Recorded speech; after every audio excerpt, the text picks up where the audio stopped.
The current administration has $6 to $7 trillion a year of expenses and $4 trillion of revenues. So they have a deficit of $2 to $3 trillion a year, and the debt is skyrocketing. So they don't have agency, and all sorts of questions about how exactly they get their orders and how it works. But they're functioning in a world where they don't have control, and it's clear that the president is basically doing what he's told. And the question is, who's telling him, and how does that message get delivered? So you kind of this show in front where a group of people look and act like they're running things, but it looks discombobulated because they're constantly saying one thing and doing another and whatever. And then behind it, you have a group of people who, in my experience, are pretty competent and are making it clear, this is how we're going to go. And some people refer to that as deep state. I usually refer to that as the central bankers. The system wants to implement a control grid, and it can't do it without cutting off the leakage. And I suspect that's a big part of what is happening is about. The U.S. government spends, in many decades now, $500 billion to $1 trillion a year. So our military budget is $1 trillion a year. If you're running a global reserve currency, there's one thing you must do if you're the military. And that is you must keep the sea lanes open and you must control the sea lanes. We shut down the Straits of Hormuz. Initially, it was the City of London that shut it down. It was Lloyd's. Lloyd's pulled the insurance. Okay, city shut down the Straits, not the Iranians, right? And now you have $1 trillion a year military saying that they're helpless to keep the Straits open. Do you believe that? So the Iranians have been under severe sanctions for decades. And what we're saying is a country of 92 million with a tiny military budget under severe sanctions controls the Straits, and the American empire with $1 trillion a year is helpless to do it. But let's look at the global chessboard. The Americans tried to put on tariffs for everybody. The Supreme Court has said, no, you can't do that. But there's another way to put everybody over the barrel. Remember, the Americans have worked very hard to make sure they're energy self-sufficient, and they have stockpiles of a lot of things they need, okay? They just whirled into energy collapse and famine conditions. So now they got everybody over a barrel. And they're relatively, it's what one of the economic spokesperson for the White House, they said, American economy is going to be fine. He said the consumer is going to be hurt, but the economy will be fine. Because in fact, the billionaires should be fine. Because what you're talking about doing is creating the conditions for massive consolidation upwards. I mean, you can shut down small business and small farm in the world and consolidate upward, because if you've got the reserve currency, and you can do what you did during COVID. We bankrupted or shut down 35% of the small business and God knows how many of the small farms. And the publicly traded Wall Street firms had a field day. They made a fortune, right? So it was successful. And if you think that's successful, where do you see this? Because for the last year, the administration has cut down massive amounts of there are all these to provide funding for the food insecure, both domestically and internationally. They've canceled, I think, most, if not all of that. I mean, now you're talking about conditions globally if this continues. Because if you look at the ingredients coming through for the fertilizer plants, including in Europe, and then look at it in Europe to shut down the small farmer. I mean, you are creating the conditions of famine. It's criminal. Programmable money and food are two sides of one coin. If everybody can grow food and eat, and they have food and energy, they can make community currencies. They don't need my money. I got to control the energy and the food if I'm going to get programmable money, if I'm going to put everybody in the digital concentration camp. We are very close, and they are moving very fast. So it's scary. And it's interesting because we were working with different states to legislate programmable money. And our challenge was literally the legislators couldn't fathom that this was a possibility. The market is issuing this stuff at record speed. And if I'm building a 1,000-mile highway and I've got 200 miles now, you put up the guardrails now because people are getting killed now. So you can't wait. And especially because what we're talking about are fundamental constitutional or basic law rights. I mean, if you look at rights in Europe or the United States, we're just talking about putting guardrails that protect those things. And that doesn't stop any financial innovation. It just stops the digital control grid.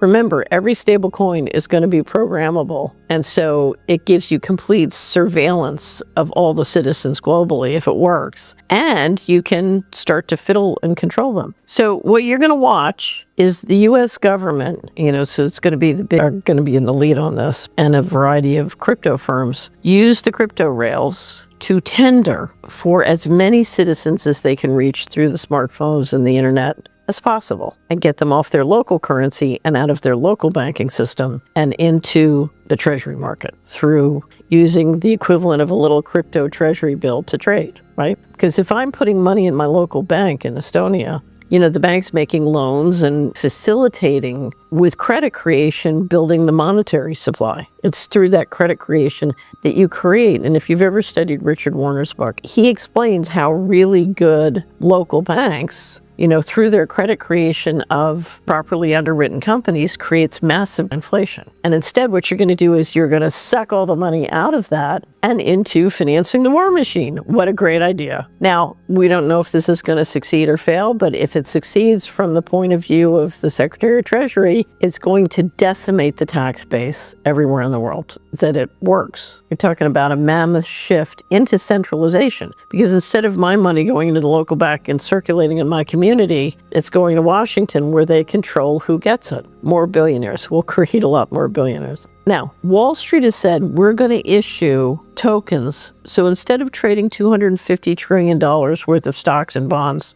globally through the current mechanisms, we're going to create a token for all the stocks and bonds and then trade it through the crypto rails. And depending on what happens and how it happens, essentially all of that trading can be without all the restrictions and laws and conditions that protect you from financial fraud over here in the traditional way to trade it. So we're going to trade 24/7 with low transaction fees, and it's going to be the Wild West. Anything goes. And it's very unclear operationally exactly how this is going to work. So you talk to a money manager in the traditional financial system and they're like, I have no idea how this is going to work.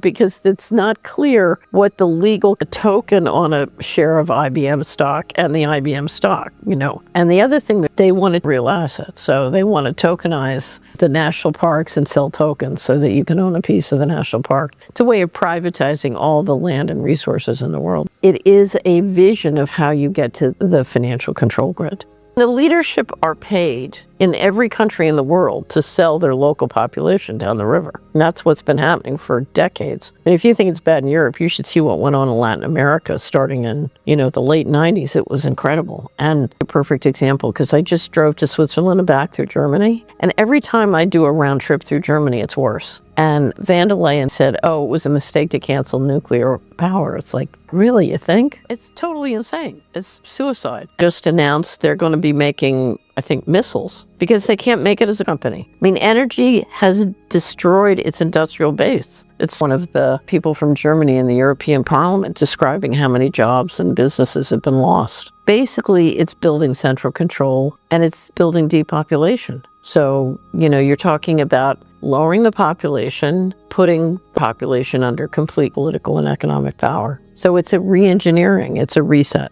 I think we can build the world we want to live in. I'm a great believer that this effort for central control will fail, but you can't wait for it to fail to have plan B. Part of the problem, the reason I left the establishment in '98 was I said, this group of people does not have a culture that can handle advanced technology. It's a demonic culture. Imagine if we got in a time machine and went back to the Neanderthal age and we gave the Neanderthals laser guns. What would happen? That's what this feels like. Because if you look at the new technology, which is here and what's coming, it's powerful beyond imagination what technology can do for us. But you're putting it in the hands of Neanderthals. Anyway, so I don't know if you've seen any of these videos of the leadership saying that they're going to live forever. So one of my favorite videos is Jared Kushner, after he left the first administration, saying, I'm going to be the first generation to either live forever or to the last generation not to live forever. So he said, I'm taking care of myself. I'm going to the gym. Or Sean Parker saying, I'm a billionaire, so I'm going to live till I'm 145, and you're not. And you're not going to like that. But if what's going on in life sciences, it's fantastic. And if we had an advanced civilization, it could be used very well. So part of this is all these technologies are just tools. And the question is, where's the culture that can manage them in a healthy way? So if you look at who's building the digital control grid, do you know who it is? It's us. We're going to work every day and building it. And if you look at our investments, we're all financing it, and we're banking with the banks that are doing it, and we're supporting the companies that are doing it. So our theory on how you build a wonderful world, because I liken the centralizers to a tapeworm. And so if you have a tapeworm, you know what you have to do. You have to detox it.